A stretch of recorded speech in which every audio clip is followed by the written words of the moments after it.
स्वागत है आपका अपने YouTube channel Eklavya study point में। मेरा नाम है सतेंद्र प्रताप और आज हम इस वीडियो में देखेंगे क्लास 12th की हिस्ट्री का बच्चों नंबर हमने चैप्टर नंबर लिया है हमने 10वां और 10वें चैप्टर का ये जो पार्ट है ये थर्ड पार्ट है। इससे पहले जो हम दो पार्ट तो अपने आ चुके हैं वो आपने नहीं देखे हैं तो आप उसको देख सकते हैं प्लेलिस्ट में जाकर, बाकी डिस्क्रिप्शन में आपको वीडियो लिंक दे दिया जाएगा। इसके अलावा देखते हैं आज थर्ड पार्ट में क्या इंपॉर्टेंट क्वेश्चन हो सकते हैं हमारे लिए। तो चलिए शुरू करते हैं आज का अपना ये चैप्टर है अपना पार्ट अपना थर्ड है, यानी ये जो हमारा थर्ड पार्ट है 10th चैप्टर में से, जिसका नाम है उपनिवेशवाद और देहात। ठीक है, दो पार्ट हमने कवर किए हैं, तीसरे पार्ट में हम देखते हैं क्या इंपॉर्टेंट है। तो ये बच्चों ये थोड़ा सा सेकंड पार्ट में थोड़ा सा रह गया था तो मैं इसमें कवर कर देता हूँ। आपको अगर याद हो तो मैंने पिछले पार्ट में जब आपको पढ़ाया था संथाल लोगों के बारे में कि किस तरीके से पहाड़ी लोगों से के कंपटीशन में अंग्रेज इन संथालों को प्रोत्साहित कर रहे थे, यानी उन्होंने इनको राजमहल की पहाड़ियों के नीचे बसने का मौका दिया, इनको ज़मीनें दी दामिन ए कौह के तहत, और उसी के तहत इनको क्या किया, इनको मतलब स्थायी कृषि करने के लिए उन्होंने प्रेरित किया। और ये सारी चीज़ें हमने पढ़ी थी, आपको याद हो तो पिछली वीडियो में। ठीक है, फिर हमने लास्ट में मैंने आपको ये बताया था कि जो संथाल जो थे शुरू में तो ठीक था सब कुछ, लेकिन बाद में इनके साथ गलत होने लगा, यानी कि 1850 के दशक में उन्हें महसूस हुआ कि अब उनकी जो ज़मीनें हैं वो धीरे धीरे छिन जाएंगी, यानी उनके हाथ में नहीं रहेंगी। अब विद्रोह का समय आ चुका था, यानी ये जो संथाल लोग थे ये बहुत गुस्से में आ गए थे क्योंकि इनके साथ क्या था, इनके साथ गलत हुआ। अंग्रेजों ने इनको प्रोत्साहित किया ज़मीनें देकर स्थायी कृषि के लिए। इन्होंने क्या करा, इन्होंने जंगलों को काटा, जंगलों का सफाया करा, इतनी मेहनत की, तब जाके उनको कृषि योग्य भूमि बनाई। और उसके बाद इनको क्या मिल रहा है उसके बदले में, देखो क्या मिलता है इनको। 1855-56 में संथालों ने विद्रोह के बाद संथाल परगना का निर्माण किया, यानी जो संथाल लोग थे इन्होंने विद्रोह कर दिया 1855-56 में। तो ऐसे में बाद में क्या हुआ, इनके लिए एक परगना बनाया गया। परगना का मतलब होता है बच्चों क्षेत्र, कुछ एरिया, जैसे कि मान लो आज हम पढ़ते हैं ना मंडल, ब्लॉक, डिस्ट्रिक्ट, इस तरीके की चीज़ें पढ़ते हैं। इसी तरीके से होता था परगना। परगना जो एक मतलब बहुत बड़ा क्षेत्र नहीं होता था, ठीक है, मीडियम लगा लो इस तरीके से। तो ये इनके नाम का संथाल परगना बनाया गया। ये 5500 वर्ग मील में बना हुआ था, जो कि भागलपुर और वीरभूम इन जिलों में बनाया गया था। जिलों में मतलब एक छोटा सा परगना इनके लिए बना दिया गया संथाल लोगों के लिए।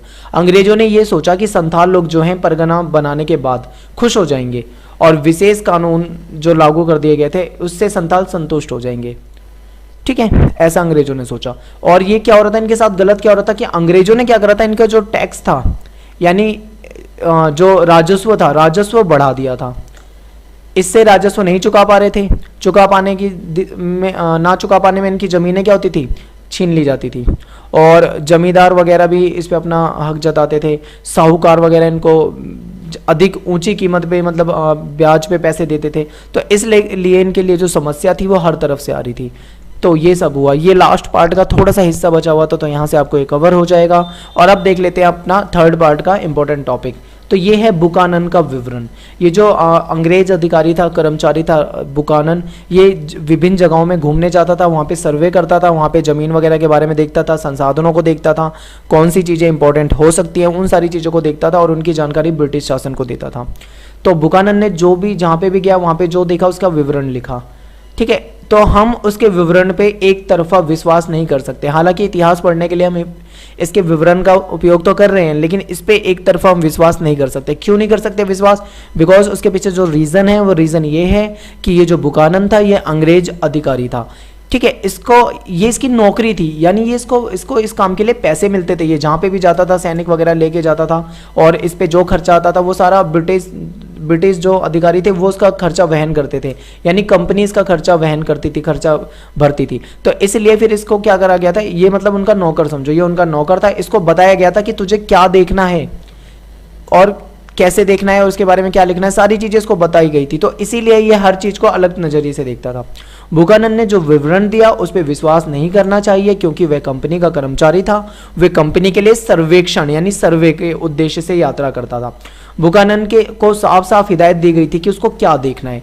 अंग्रेजों ने बोला था तुझको क्या देखना है, यानी कि जैसे संसाधन देख क्या कि कहाँ पे भूमि अच्छी है, कहाँ पे उपजाऊ भूमि है, कहाँ पे खेती की जा सकती है, ऐसी चीज़ों को देखने के लिए इसको भेजा जाता था। ठीक है, इसको बताया गया था कि क्या देखना है, क्या खोजना है और क्या लिखना है। ये उन्हीं के अकॉर्डिंग लिखता था, अपनी मर्जी से नहीं लिख सकता था। वह फौज के साथ गांव में जाता था कंपनी के एजेंट के रूप में। जब वो गांव में जाता था तो गांव वाले लोग इसको कंपनी के एजेंट के रूप में देखते थे, इसीलिए इसके साथ गलत सा व्यवहार यानी इसको दुश्मनी जैसा व्यवहार करते थे। जब कंपनी ने अपने आप को मजबूत बना लिया, जब कंपनी मजबूत हो गई बंगाल में, फिर वो संसाधनों की खोज में लग गई। यानी अब उसने क्या किया, भारत में संसाधन बहुत थे तो ये संसाधनों की खोज में लग गए। संसाधन जैसे कि प्राकृतिक संसाधन, प्राकृतिक संसाधनों को क्या कर सकते थे, वो अपने मनचाहे उपयोग में ला सकते थे। यानी अंग्रेज चाहते तो अपने जो प्राकृतिक संसाधन थे उसको अपने मनचाहे उपयोग में ला सकते थे। बुकानन प्रेक्षण शक्ति का धनी था। प्रेक्षण शक्ति यानी कि उसके अंदर एक ऐसी नज़र थी जो मतलब बिल्कुल सटीक किसी चीज़ को देख सकती थी, उसके बारे में भविष्य में अंदाजा लगा सकती थी। हर किसी की नज़र ऐसी नहीं होती कि मतलब कुछ मैंने, अगर आपने, मुझे याद आ रहा है, अगर आपने मेरा सेकंड चैप्टर का वीडियो देखा हो तो मैंने आपको बताया था जब चाणक्य विष्णुगुप्त का अपमान किया गया था घनानंद के द्वारा, तो वो रास्ते में जा रहा था तो वहाँ पे उसने कुछ बच्चों को देखा कि बच्चे किस तरीके से आपस में राजा मतलब एक खेल खेल रहे थे। तो उसकी प्रेक्षण की यानी चाणक्य की जो नज़र थी वो बहुत ज़बरदस्त थी। उसने उस छोटे से बच्चे में ये देख लिया था कि इसके अंदर शासन करने की क्षमता है, ये राज्य चला सकता है, ये शासन कर सकता है। इसलिए उसने बाद में चंद्रगुप्त मौर्य को लेकर उसको एक महान शासक बनाया। तो यानी कि एक नज़र होती है, इसकी नज़र ऐसी थी, ये संसाधनों को पहचान सकता था और ये देख सकता था कि कैसे मतलब इस भूमि का भविष्य में अच्छा उपयोग किया जा सकता है। ये सारी चीज़ें इसके अंदर बहुत ज़बरदस्त थी। बुकानन ने क्या करा, पत्थर, चट्टान, भूमि, खनिज, ग्रेनाइट, इन सारी चीज़ों का पता लगाया।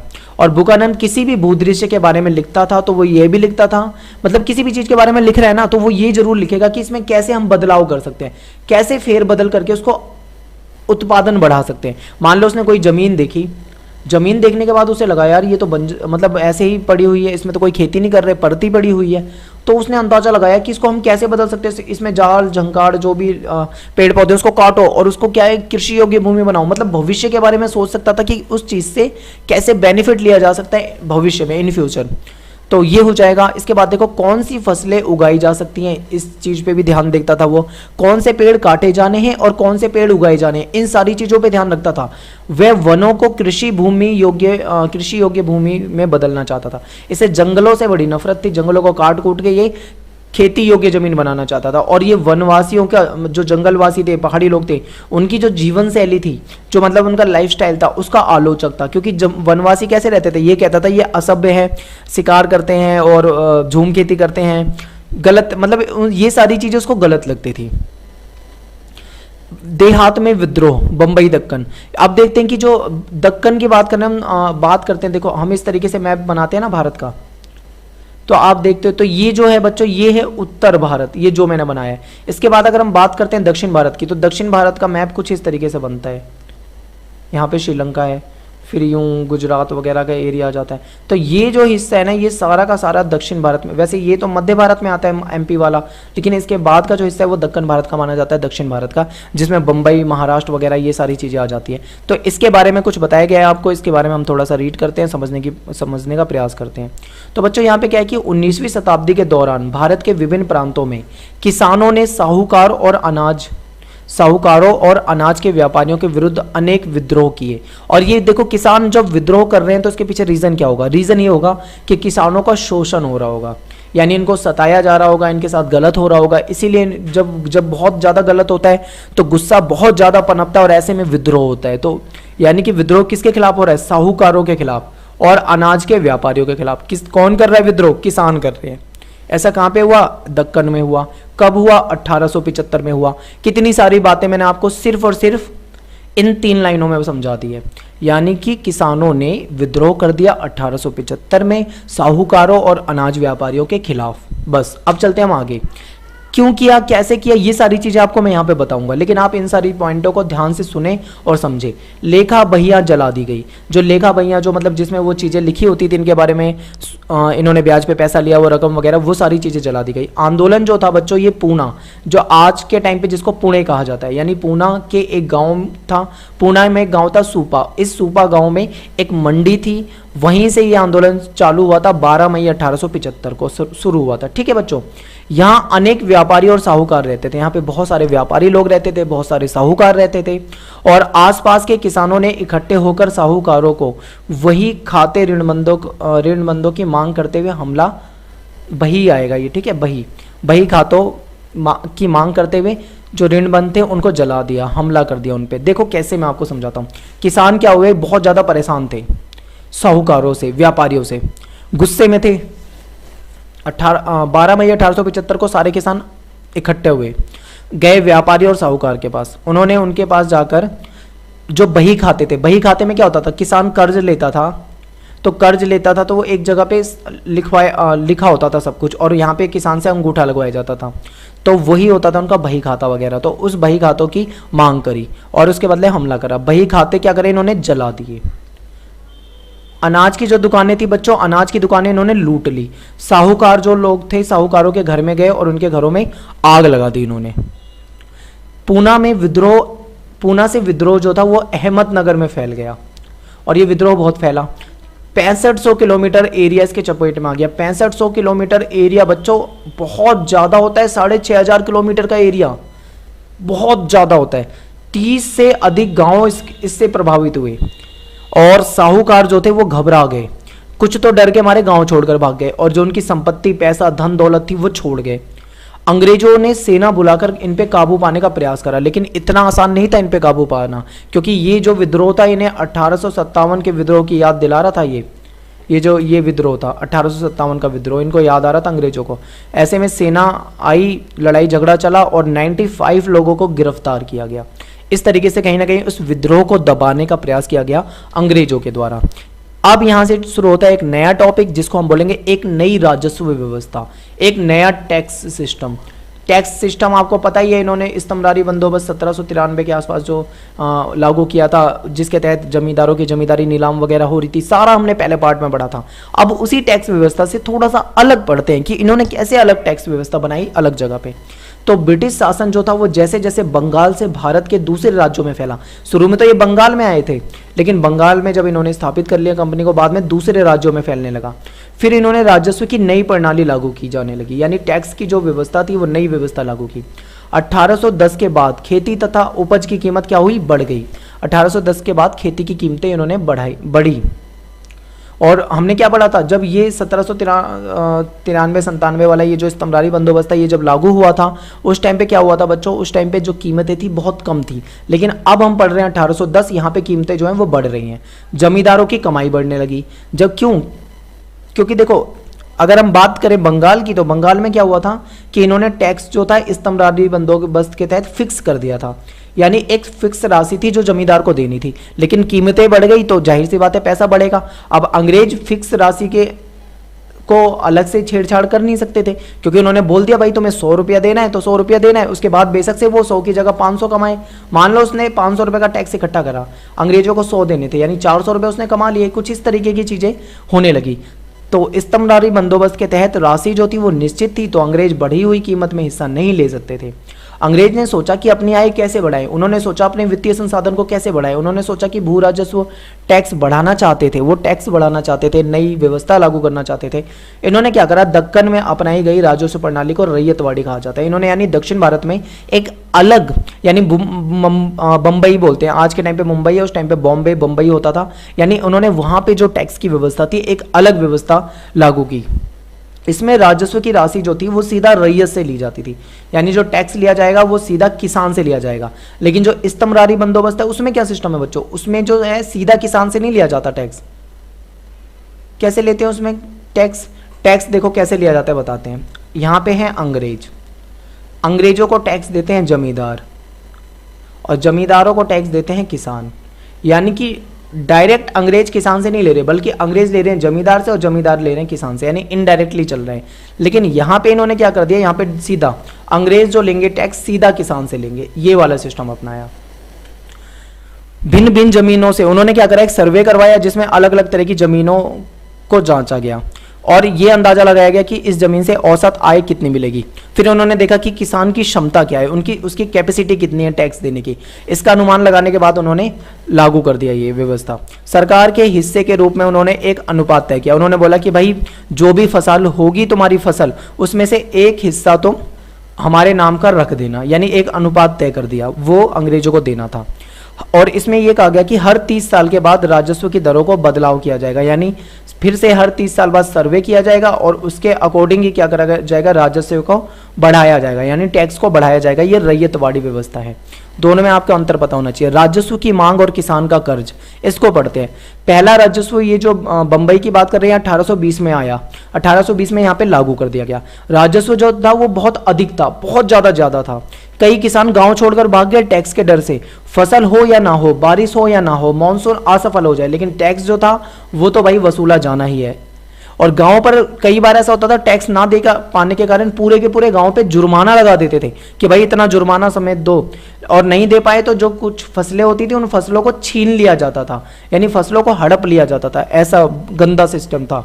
1830 आते आते समस्या और गंभीर हो गई। 1832 में कीमतें जो थी वो गिरने लगी। अब कीमतें गिरने लगी तो जो किसान है उनकी आय गिरेगी। आय गिरेगी तो क्या होगा, बहुत ज़्यादा किसानों को समस्या आएगी। और 1832-34 में जो देहाती इलाके थे वहाँ पे अकाल पड़ गया। अकाल पड़ने से फसलें नहीं हुई। 1/3 जो पशुधन था, पशु जो थे वो मौत का शिकार हो गए। मानव की जनसंख्या भी आधी मौत के शिकार होने लगी। खाद्यान्न संकट होने लगा बहुत ज़्यादा। राजस्व की जो राशियाँ थी वो आसमान छूने लगी, यानी टैक्स बढ़ता गया। सब कुछ मतलब बुरा बुरा हो रहा है इन किसानों के साथ। ऐसे में किसानों के पास एक ही रास्ता था। क्या रास्ता था कि कर्ज ले ले, कर्ज ले ले और टैक्स चुका दे। कर्ज चुका पाना बहुत कठिन था। कर्ज की राशि बढ़ती जा रही थी।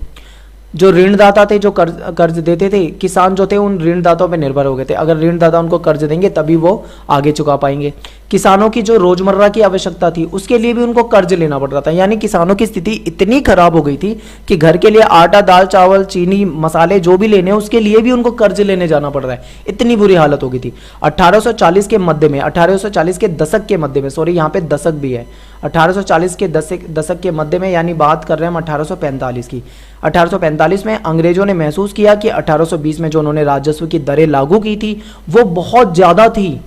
उनको महसूस हो गया कि उन्होंने जो टैक्स लगाया वो बहुत ज़्यादा है। उन्होंने ये देखा कि ये जो व्यवस्था है ये बहुत कठोर है, इसीलिए किसानों को बहुत ज़्यादा नुकसान हो रहा है। किसान मर रहे हैं, किसान भाग रहे हैं गाँव छोड़ के, ये सारी समस्या आ रही थी। इसलिए राजस्व 1845 के बाद कम कर दिया गया और कीमतें धीरे धीरे बढ़ने लगी, यानी जो कीमतें घट रही थी वो बढ़ने लगी। किसान जो थे वो कृषि क्षेत्र बढ़ाने लगे, नए नए इलाकों में जाने लगे, खेती करने लगे। अब उन्होंने क्या करा, गोचर भूमि को भी कृषि योग्य भूमि बना दिया। अब ये गोचर भूमि क्या होता है? गोचर भूमि ऐसी भूमि होती है बच्चों जो चरागाह के रूप में यूज होती है। चरागाह क्या होता है, यानी एक ऐसा बड़ा सा मैदान जहां पे घास हो और वहां पे जानवरों को चराया जाता हो। ऐसी जो खाली पड़ी जमीन थी, बहुत जमीन होती थी उस टाइम पे, तो उन्होंने क्या करा, गोचर भूमि को भी कृषि, यानी यहाँ पे भी खेती शुरू कर दी। ऐसे में किसान जब खेती को बढ़ा रहे थे तो उनको हल और बैल और बाकी उपकरण, बीज वगैरह खरीदने थे, और ऐसे में इनको पैसा चाहिए था, तो इन्होंने फिर से क्या करा, कर्ज लिया। तो ये आपको सारी बातें समझ में आ रही होंगी बच्चों। फिर कपास में तेजी आई। अब ये लास्ट टॉपिक है, इसको भी पढ़ ही लेते हैं। 1860 के दशक से पहले ब्रिटेन में कच्चे माल के रूप में जो कपास खरीदी जाती थी, यानी कि कच्चे माल के रूप में खरीदी जाने वाली जो कपास थी उसका 3/4 अमेरिका से आता था। यानी कि 3/4 का मतलब है बहुत बड़ा हिस्सा अमेरिका से आता था कपास का ब्रिटेन में। तो ब्रिटेन के जो कपास निर्माता थे वो अमेरिकी निर्भरता से परेशान थे। उन्हें डर लगता था कि मान लो कल को कोई संकट हो गया, कोई समस्या आ गई, अमेरिका से कपास नहीं मिला, तो ऐसे में उनका जो बिजनेस है, उनका जो धंधा है वो चौपट हो जाएगा, डूब जाएगा। अब ऐसे में उनको समस्या डर लग रहा था। 1857 में क्या हुआ, कपास आपूर्ति संघ बनाया ब्रिटेन में। ये बनाया गया था 1857 में, कपास आपूर्ति संघ ब्रिटेन में। 1859 में क्या हुआ, मैनचेस्टर कॉटन कंपनी बनाई गई। इन दोनों का बनाने का उद्देश्य क्या था? उद्देश्य देखो क्या था इसका, ये था कि दुनिया भर में कपास के निर्यात को प्रोत्साहित करना, यानी दुनिया के बहुत सारे देश को प्रोत्साहित करे ताकि वो कपास क्या करे, बेचे। किसको? ब्रिटेन को। ब्रिटेन में विनिर्माण होता था ना, कपास से कपड़े वगैरह बाकी चीज़ें बनती थी, इनको कपास चाहिए होता था, तो इन्होंने इसको बढ़ावा दिया। भारत की जो जलवायु थी वो कपास के लिए अच्छी थी, यहाँ पे कपास उगाई जा सकती थी। यहाँ पे श्रम जो था वो सस्ता था, यानी मजदूर भी सस्ते थे। 1861 में क्या हो गया, अमेरिका में गृह युद्ध चल गया और ऐसे में ब्रिटेन जो था वहां पे तहलका मच गया, क्योंकि सारा कपास जो आता था वो अमेरिका से आता था 3/4। अब अमेरिका में गृह युद्ध चल रहा है, कपास नहीं मिल पा रहा है, यानी कि 1861 में क्या हो गया बच्चों, सिर्फ जो 20 लाख गांठें खरीदता था, यानी 20 लाख गांठें खरीदी जाती थी कपास की अमेरिका से, वो अगले साल यानी सिर्फ एक साल के अंदर 55,000 पे आ गई। जो चीज पहले 20 लाख मिलती थी अब वो सिर्फ 55,000 मिल रही है, 55,000। अब देखो कितना मतलब बुरा हाल हो गया अमेरिका उसका, ब्रिटेन का। तो भारत और अन्य देशों को ब्रिटेन ने कहा कि ज़्यादा से ज़्यादा कपास उगाओ और हमको कपास निर्यात करो। ऐसे में क्या हुआ, कपास की डिमांड बढ़ गई भारत जैसे देशों में और बाकी अन्य देशों में। तो भारत में जो समझदार लोग थे, जो कपास के निर्यातक थे, उन्होंने सोचा मौके का फायदा उठाओ। उन्होंने क्या करा, बंबई में कपास निर्यातकों ने ब्रिटेन को कपास निर्यात करने के लिए अधिक कपास खरीदने का प्रयास किया। इन्होंने सोचा कि ज़्यादा कपास खरीद लेते और ब्रिटेन को बेच देंगे तो उससे लाभ होगा। इन्होंने क्या करा, किसानों को भी प्रोत्साहित किया ताकि वो ज़्यादा से ज़्यादा कपास उगाएं। तो फिर क्या हुआ, इसलिए साहूकारों को, जो साहूकार थे उनको पैसे दिए गए।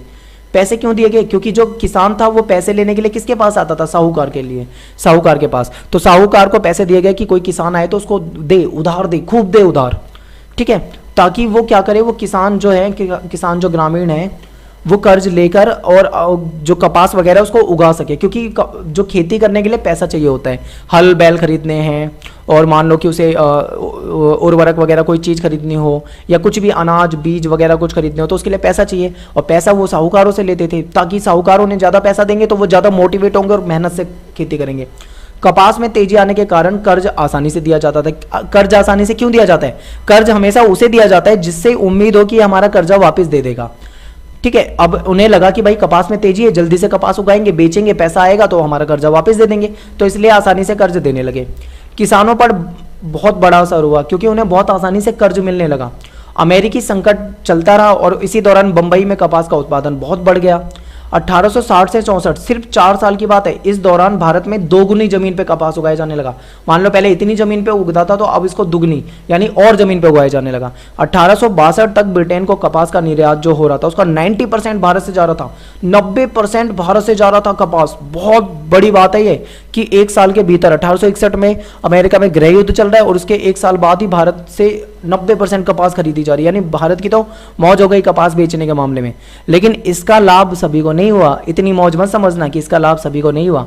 कुछ किसान धनी हो गए लेकिन बाकी तो कर्ज में दब गए, साहूकारों से कर्ज लिया था ना भाई, तो ये हुआ। तो बच्चों यहाँ पे हमारा जो पार्ट 3 था वो हमारा 3rd पार्ट खत्म हो गया है, लगभग ये 90% चैप्टर अपना हो चुका है और कल इसका पार्ट 4th आएगा तो उसमें जो 10% बचा हुआ चैप्टर वो कवर करके यहाँ चैप्टर खत्म कर दिया जाएगा। वीडियो पसंद आए तो लाइक करना ना भूलें, कमेंट कर दिया करें और शेयर कर दें अपने 5 दोस्तों को कम से कम। जय हिंद, जय भारत।